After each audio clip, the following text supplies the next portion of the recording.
Assalamualaikum warahmatullahi wabarakatuh. Halo sahabat cerita kisah, bagaimana dengan kabar Anda hari ini? Mudah-mudahan fine dan selalu dalam lindungan Allah Subhanahu wa Ta'ala. Kembali berjumpa dengan kami, channel yang setiap hari selalu menyuguhkan cerita-cerita misteri yang menarik untuk Anda simak. Dan kesempatan kali ini kami akan berbagi sebuah kisah nyata misteri yang berjudul Ditolong Wanita Misterius di Puncak Mahameru.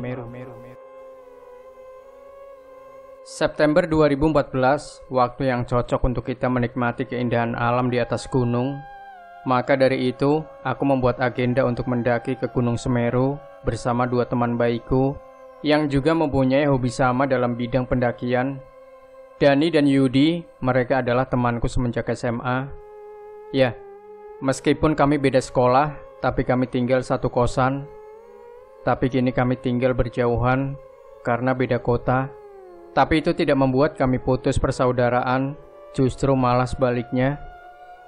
Sering kali ini aku berkunjung ke rumah Yudi yang orang tuanya juga sudah begitu akrab denganku. Begitu juga dengan Dani. Tidak jarang juga mereka berdua yang berkunjung ke rumahku, dan kedatangan mereka juga selalu disapa hangat oleh orang tuaku. Bisa dibilang kami itu adalah saudara, tapi beda orang tua. Sejak tahun 2009, kami bertiga sering menjajaki gunung-gunung yang ada di Pulau Jawa. Sejak tahun 2009, kami bertiga sering menjajaki gunung-gunung yang ada di Pulau Jawa. Kalau sama-sama ada waktu luang, bukannya ada waktu luang sih, malahan kami selalu mencari waktu luang. Mungkin kami sudah melanggar salah satu pantangan dalam hal pendakian, yaitu jumlah ganjil. Tapi mitos itu tidak begitu kami hiraukan, karena bagi kami adalah niat dan tujuan. Dan syukurlah selama kami bertiga menjajaki beberapa gunung, tidak pernah ada hal buruk yang menimpa kami. Ada sih, tapi tidak terlalu serius, dan itu masih bisa diselesaikan dengan mudah. Tapi tidak dengan hal buruk yang menimpaku ketika mendaki ke Gunung Semeru waktu itu. Sebuah kejadian yang menurutku aneh, tapi itu terasa sangat nyata. Dimana waktu itu tanpa sengaja aku hampir terperosok di jalur blank 75. Sabtu 6 September 2014, kami bersepakat untuk bertemu di sebuah kota tempat kami bertiga sekolah dulu, yaitu kota Jombang, Jawa Timur, dan titik kumpulnya adalah di rumah Yudi. Bagi kami bertiga, rumah Yudi adalah base camp, karena setiap kali kami akan pergi mendaki gunung, rumah Yudilah yang selalu kami pilih sebagai titik kumpul. Selain tempatnya strategis, orang tua Yudi juga sudah menganggap kami seperti anak sendiri. Setelah berkumpul, kami langsung menaiki motor untuk berangkat ke Gunung Semeru, dan tidak lupa bersalaman dengan orang tua Yudi untuk pamit dan meminta doa restunya. Dani mengendarai motor bututnya sendiri, sedangkan aku berboncengan dengan Yudi. Iya, Dani memang selalu begitu setiap mendaki. Dia lebih suka mengendarai motor bututnya sendiri daripada dibonceng. Katanya meskipun butut, tapi motor itulah yang selalu mengantar Dani kemanapun dia pergi. Sore itu kami bertiga sampai di desa terakhir, yaitu Ranupani. Sebuah desa yang membuatku merasa nyaman ketika aku menginjakan kaki di sana. Sampai-sampai aku mempunyai pikiran, andaikan aku tinggal di desa ini, pasti setiap hari aku akan merasakan kesejukan alam yang asri. Kedatangan kami sore itu disapa hangat oleh penjaga parkir yang terletak di sebelah lapangan luas, yang kalau sore hari selalu ramai oleh anak-anak bermain bola. Setelah motor kami dititipkan di tempat parkir, kami berjalan melewati anak-anak yang sedang bermain bola itu untuk menuju ke base camp. Sesampai di base camp, ternyata tidak ada yang berubah. Bangunan base camp masih sama seperti awal aku kesini pada tahun 2010 lalu. Namun kali ini suasana semakin ramai oleh pendaki. Ini bukan pendakian pertamaku ke Gunung Semeru, begitupun Yudi dan Dani. Ini ketiga kalinya aku menjajaki alam Gunung Semeru.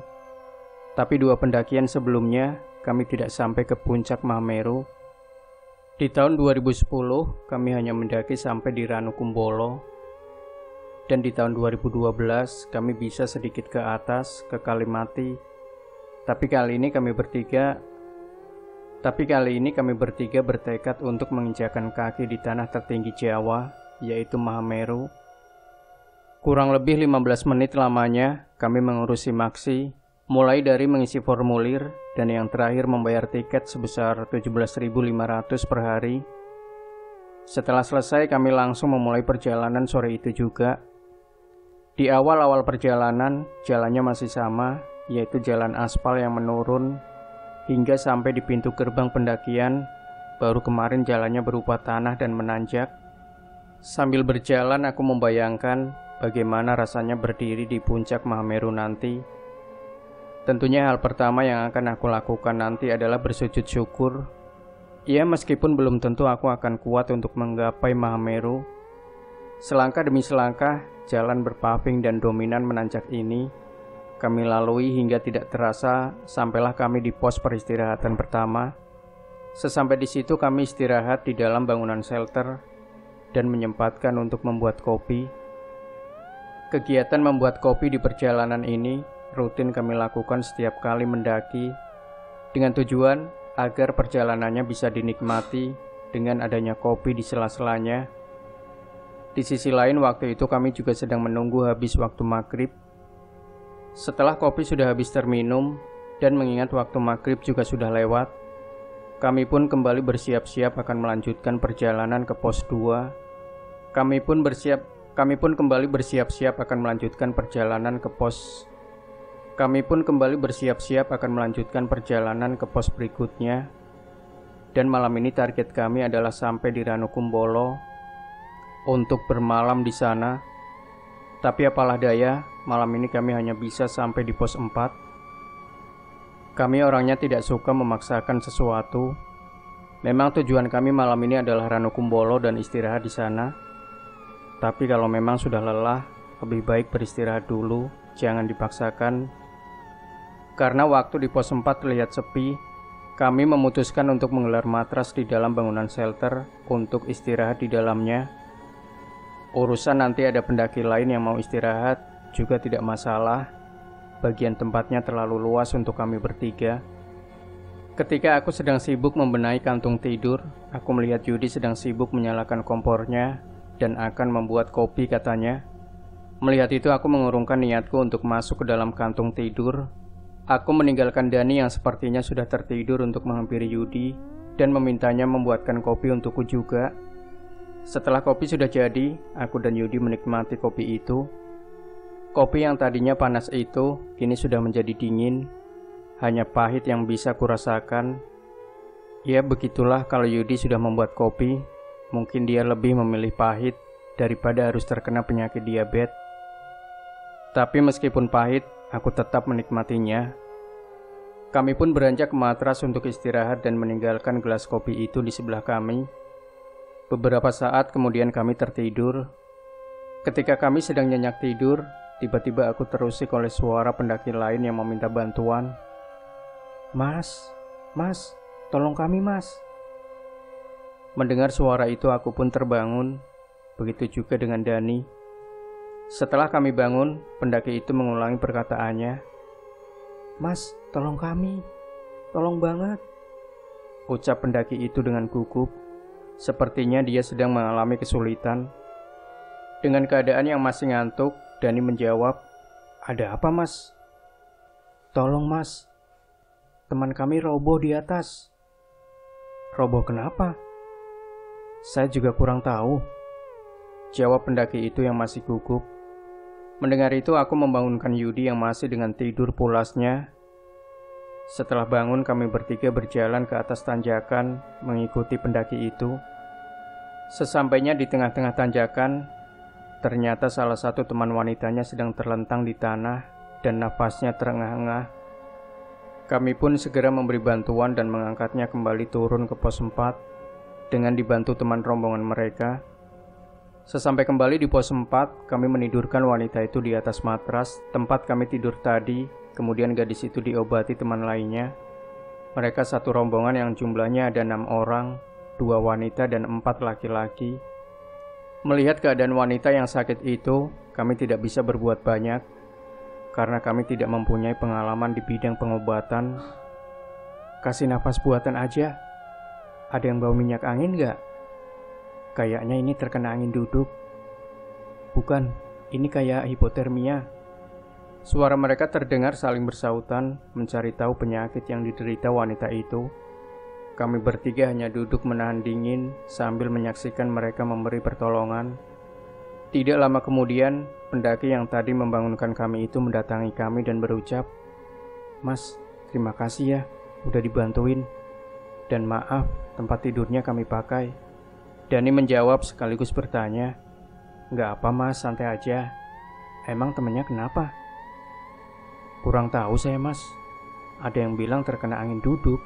Tapi kata teman ceweknya, sebelumnya dia punya penyakit asma," jawab pendaki itu. Mendengar ini aku tersentak karena setauku penyakit itu bisa mengakibatkan kematian.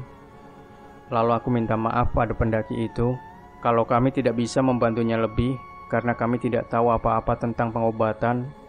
Tapi di sisi lain, aku sangat kesal karena mereka sudah mengganggu waktu istirahatku. Dan yang lebih kesal lagi, kenapa wanita itu diajak mendaki kalau tahu dia punya penyakit asma.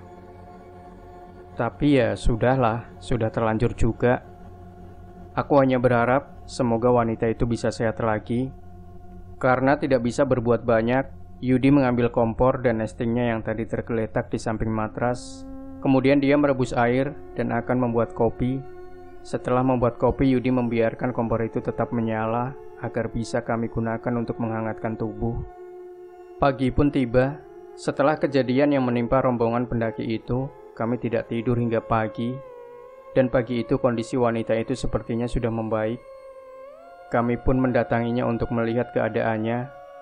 Dia manis, rambutnya berponi dan dicepol.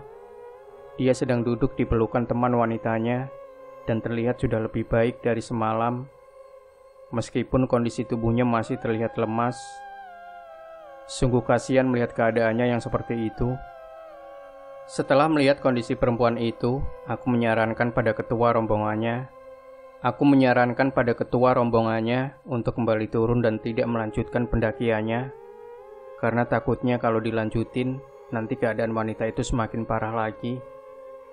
Mendengar saran dariku, ketua rombongan itu mengajak 5 anggotanya untuk kembali turun pagi itu juga. Dan sebelum turun, mereka semua mengucapkan terima kasih banyak pada kami bertiga karena semalam sudah bersedia membantunya. Aku pun merasa senang karena bisa membantunya.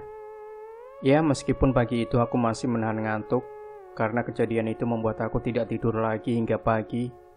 Dan itu juga dirasakan oleh Yudi dan Dani. Setelah rombongan pendaki itu turun, kami bertiga segera melanjutkan perjalanan ke Ranukumbolo dengan tujuan agar kami bisa istirahat sebentar di sana. Di perjalanan menuju Ranukumbolo, aku sedikit menyesal karena aku tidak sempat menanyakan nama wanita tadi. Tapi ya sudahlah, aku berharap semoga dia baik-baik aja sampai ke rumah. Singkat cerita, jam 8 pagi kami sudah sampai di Ranukumbolo. Air biru dari danau itu membuat jiwaku nyaman ketika melihatnya.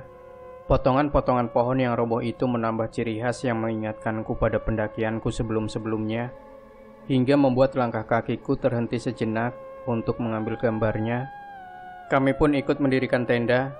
Setelah tenda sudah selesai, meskipun kami tidak terlalu mengenalnya, tapi menurut kami sosok Hanafi dulunya adalah orang yang baik semasa hidupnya. Tapi sayangnya dia sudah terlebih dahulu pergi, menghembuskan nafas terakhirnya di Ranukumbolo pada tahun 2009 silam. Setelah itu kami kembali ke tenda untuk melanjutkan istirahat yang semalam sempat tertunda. Tepat jam 12 siang, aku terbangun karena berisik alarm HP yang tadi sudah aku pasang. Aku pun bangun lalu membangunkan Yudi dan Dani untuk membuat makanan. Setelah itu kami berkemas dan melanjutkan perjalanan ke dataran yang lebih tinggi. Kurang lebih 30 menit berjalan, kami sampai di area yang luas dengan pemandangan bunga verbena yang luar biasa indah. Tapi tidak sebanyak dulu. Kini bunga di tempat ini agak berkurang Mungkin karena pihak yang bersangkutan memperbolehkan pendaki untuk mencabutnya. Mungkin banyak dari pendaki menyebut ini adalah bunga lavender, tapi kenyataannya bukan. Ini adalah bunga verbena, dan bunga ini bisa merusak ekosistem. Maka dari itu pihak yang bersangkutan memperbolehkan pendaki untuk mencabutnya, tapi tidak dengan bunga edelweiss. Setelah melewati area Cemoro Kandang dan Jambangan, akhirnya sekitar jam 4 sore, kami sampai di tempat yang kami tuju, yaitu Kalimati. Dari sini akhirnya aku bisa melihat lagi puncak Mahameru yang berdiri gagah. Sebuah tempat yang ingin sekali aku menginjakan kaki di atas sana. Tenda berkapasitas 4 orang yang dibawa Yudi, kemudian kami dirikan. Terlihat beberapa pendaki lain sedang memasak makanan yang aromanya sungguh menggugah selera. Tidak lupa aku pun mengeluarkan roti tawar. Aku bawa kemudian membakarnya di atas nesting. Setelah tenda sudah selesai kami dirikan, roti itu kemudian kami santap bertiga bersama kopi pahit buatan Yudi. Hingga tidak terasa hari sudah akan gelap. Udara dingin terasa menusuk-nusuk seluruh badan hingga memaksaku memakai jaket jadulku. Ketika hari sudah gelap, kami memaksakan diri untuk istirahat. Karena Yudi bilang, nanti jam 12 malam kita akan berjalan lagi menuju ke puncak Mahameru. Dan inilah pendakian Gunung Semeru yang sebenarnya. Kami pun istirahat, dan tepat jam 12 malam, Yudi membangunkan kami sambil dia sibuk mengemas agar-agar yang dimasaknya ke dalam kantong plastik. Yudi memang selalu begitu kalau akan summit. Dia selalu memasak agar-agar untuk bekal di perjalanan. Kami pun mempersilahkan perbekalan masing-masing untuk dibawa summit ke puncak. Pelindung kaki, sarung tangan, dan jaket tebal sudah menempel di tubuh kami masing-masing. Di luar terdengar beberapa pendaki lain sedang berbisik. Mungkin mereka juga sedang mempersiapkan hal yang sama dengan kami. Setelah itu aku memberanikan diri menahan hawa dingin untuk keluar tenda. Di luar kami bertiga mengangkat kedua tangan kami setinggi dada untuk berdoa kepada Tuhan Yang Maha Esa agar diberi kekuatan dan keselamatan selama perjalanan menuju ke Mahameru nanti. Setelah itu kami mengumpulkan masing-masing tangan kanan kami, kemudian bareng-bareng melepaskannya, disertai dengan teriakan, "Yo!" Setelah itu kami bertiga sama-sama menatap ke arah puncak Mahameru. Ini adalah perjalanan hidup dan mati, karena semua resiko yang akan terjadi pihak yang bersangkutan tidak akan bertanggung jawab setelah pendaki sudah berada di atas Kalimati.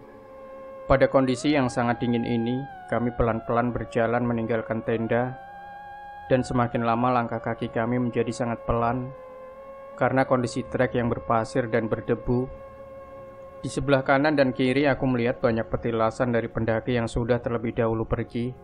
Semoga mereka tenang di alam sana. Langkah yang pelan ini akhirnya membawa kami sampai area Cemoro Tunggal, di mana di situ ada 2 buah pohon yang berdiri kokoh. Sesampai di situ aku melihat raut wajah Dani sepertinya sangat kelelahan, hingga akhirnya aku mengajaknya untuk istirahat sejenak. Sambil istirahat, Yudi membuka kantong plastik yang berisi agar-agar itu untuk dimakan. Setelah makan beberapa potong, kami pun kembali melanjutkan perjalanan. Awalnya jalan kami saling berdekatan dengan posisi Yudi di depan, disusul Dani, dan aku paling belakang. Di antara kami bertiga jalankulah yang paling lambat, karena waktu itu aku merasa sangat kelelahan. Hingga beberapa kali aku menghentikan langkahku, dan beberapa kali juga Dani bilang padaku, "Ayo bro, jangan terlalu sering break, nanti malah semakin capek." Mungkin yang dikatakan Dani itu memang benar, kalau keseringan berhenti malah semakin capek. Tapi mau bagaimana lagi, aku sudah tidak kuat kalau harus terus berjalan walaupun dengan pelan. Kira-kira di pertengahan jalan aku memutuskan untuk berhenti lagi membiarkan Dani dan Yudi tetap berjalan. Itu sengaja aku lakukan karena aku tidak ingin membebani mereka. Hingga aku dan Dani berjarak 15 meter. Dani mengarahkan senternya ke arah aku sambil berteriak, "Ayo bro, cepetan, sebentar lagi puncak." Kata-kata itu sering diucapkan oleh kedua temanku ini ketika mendaki kemanapun, dan aku hanya membalasnya dengan mengacungkan jari jempolku sambil pura-pura tersenyum agar tidak terlihat lemah di mata Dani. Setelah itu Dani berteriak lagi, "Aku jalan pelan-pelan ya." Setelah kurasa cukup beristirahat, aku kembali berdiri dan pelan-pelan melangkahkan kakiku. Dan pelan-pelan melangkahkan kakiku lagi menyusul mereka. Tapi lagi-lagi napasku tidak bisa diajak kompromi. Dia memaksa aku untuk istirahat lagi. Padahal aku belum sampai menyusul Dani dan Yudi yang sudah tidak terlihat keberadaannya.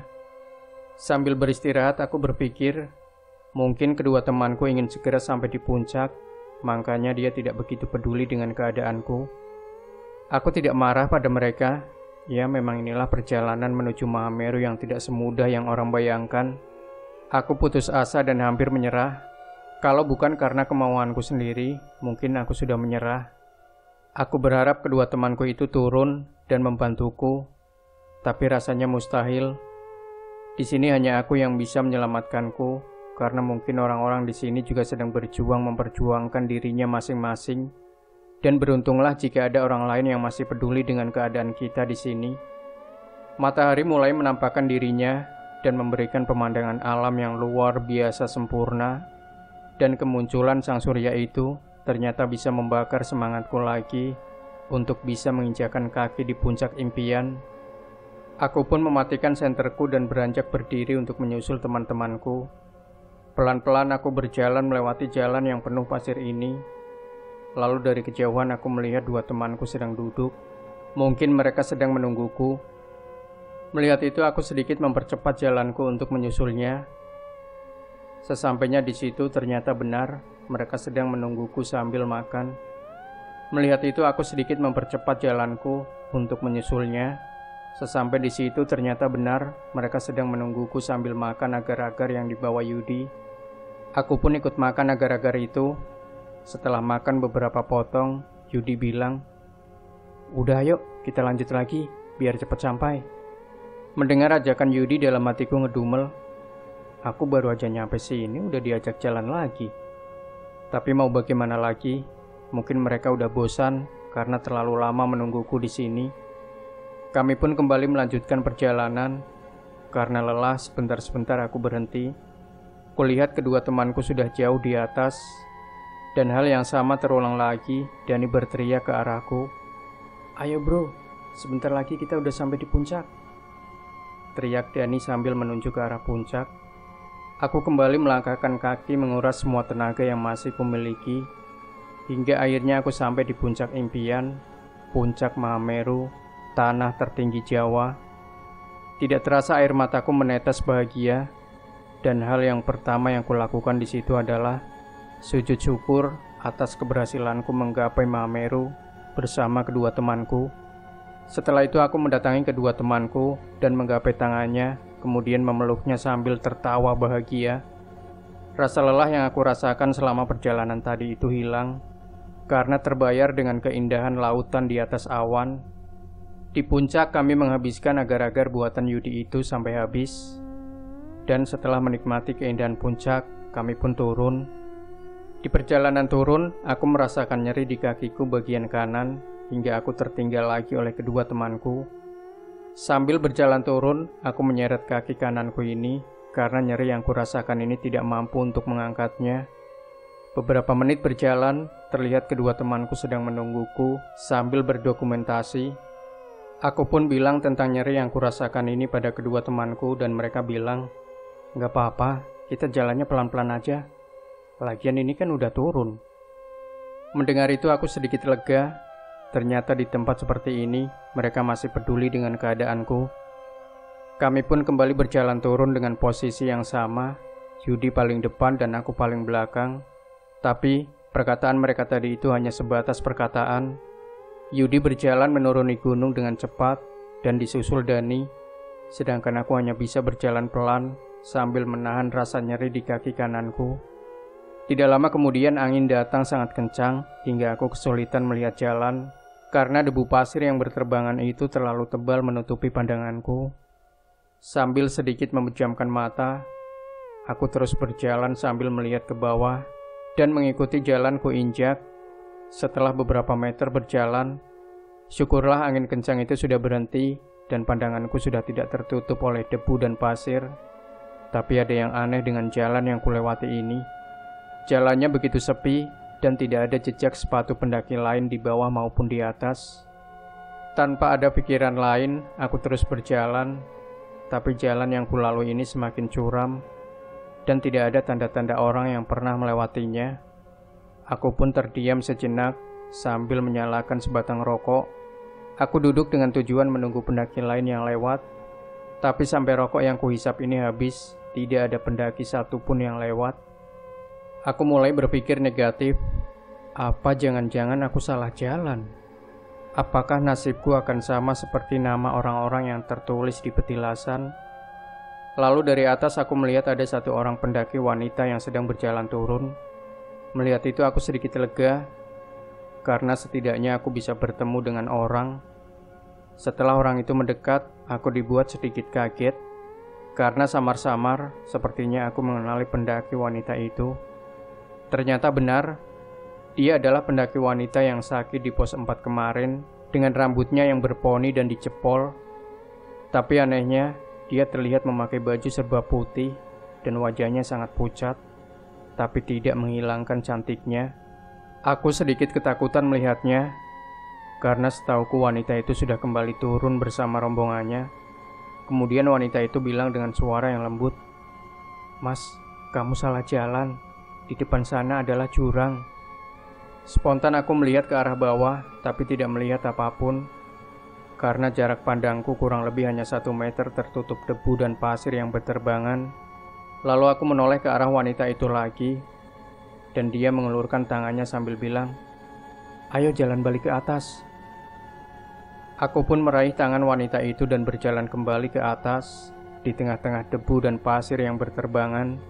Sambil berjalan aku bertanya pada wanita itu, "Kayaknya aku pernah lihat mbaknya deh." Wanita itu tidak menjawab dan hanya menutupi hidungnya dari terpaan debu dan pasir yang berterbangan. Aku pun tidak melanjutkan pertanyaanku. Tidak lama kemudian, wanita itu melepaskan tanganku dan memintaku untuk berjalan di depan. Aku pun menurutinya. Setelah beberapa langkah, debu dan pasir yang berterbangan itu sudah mereda, dan aku melihat di atas ada banyak pendaki yang sedang berjalan turun. Dan salah satu dari mereka bilang padaku, "Mas, jangan lewat situ, bahaya, di sana jurang." Spontan aku menoleh ke arah belakang, dan wanita yang bersamaku tadi sudah tidak ada, entah kemana perginya. Lalu aku berjalan sedikit naik untuk menghampiri pendaki yang bilang kepadaku tadi, "Iya mas, tadi anginnya kenceng banget, jadi aku nggak sengaja lewat jalur ini." Lalu aku berjalan mengikuti pendaki itu, hingga akhirnya aku bertemu dengan kedua temanku, yang ternyata mereka sudah menungguku di Cemoro Tunggal. Sesampainya di situ mereka bertanya padaku, "Lama banget bro, kakimu masih sakit?" "Iya nih, ngeri banget kalau dipakai buat jalan." Sebenarnya aku ingin bilang pada mereka kalau tadi aku sempat salah jalur, tapi kurasa itu tidak penting. Yang penting sekarang aku bisa bergabung dengan mereka berdua lagi. Setelah cukup beristirahat di Cemoro Tunggal, kami kembali turun ke Kalimati. Di perjalanan turun itu, aku memikirkan tentang kejadian yang menimpaku barusan, dan sesekali aku melihat beberapa petilasan yang tertancap di tanah sambil berpikir, hampir aja nasibku sama seperti nama-nama yang ada di petilasan itu. Sesampai di Kalimati, aku merebahkan badanku di depan tenda. Sebenarnya aku ingin menceritakan tentang kejadian yang kualami barusan pada kedua temanku, termasuk sosok wanita yang menolongku itu. Tapi rasanya mereka tidak akan percaya, karena itu susah untuk masuk akal manusia, hingga akhirnya aku memilih untuk diam. Setelah cukup rebahan, kami memasak makanan dan kemudian kembali turun. Sambil berjalan turun, aku menahan rasa nyeri di bagian kaki kananku, hingga aku menyeretnya karena aku tidak mampu kalau harus berjalan seperti biasa. Beruntungnya kedua temanku peduli dengan keadaanku, jadi seringkali kami berhenti untuk istirahat di sembarang tempat. Sekitar pukul 4 sore, akhirnya kami sampai kembali di Ranukumbolo. Sesampai di situ kami memutuskan untuk menginap semalam lagi. Ya, hitung-hitung untuk istirahat agar besok kembali fit. Sore itu suasana Ranukumbolo sangat memanjakan mata. Warna-warni tenda pendaki membuat danau ini semakin memanjakan mata. Keesokan harinya, sekitar jam 8 pagi kami kembali turun. Di perjalanan turun itu aku masih menahan rasa nyeri di bagian kaki kananku. Sesampai di pos 4, aku teringat tentang pendaki wanita yang sudah menolongku kemarin. Apa benar itu adalah dia? Tapi kenapa bisa dia menolongku? Dan kenapa dia mengenakan baju serba putih? Iseng-iseng aku bilang pada kedua temanku, "Bro, cewek kemarin yang sakit di sini gimana ya kabarnya?" Mendengar kata-kata tidur cantik, aku jadi berpikir, apa jangan-jangan dia? Tapi enggak lah. Meskipun aku tidak tahu namanya, tapi dalam hati aku mendoakannya. Semoga dia selalu diberi kesehatan oleh Yang Maha Kuasa. Kami pun lanjut berjalan turun hingga sampai kembali di Ranupani sekitar jam 12 siang, dan kami beranjak pulang ke Jombang. Pendakian ini akan selalu terkenang sepanjang hidupku, sebuah perjalanan hidup dan mati. Mungkin sebagian orang akan mengira bahwa kedua temanku itu egois karena tidak mempedulikan keadaanku waktu itu. Tapi aku tidak menyalahkannya karena itu adalah Mahameru. Orang-orang akan berjuang hidup untuk dirinya sendiri-sendiri. Di saat kita kelelahan, di saat itu juga mereka mungkin lebih kelelahan. Dan kalaupun ada yang rela membantu ketika kita kelelahan, kita berhutang budi banyak kepadanya. Demikian sahabat sejuta kisah, jangan lupa tinggalkan komentar Anda, like, share video ini, subscribe channel sejuta kisah, dan nantikan kembali cerita-cerita misteri terbaru dari kami. Wassalamualaikum warahmatullahi wabarakatuh.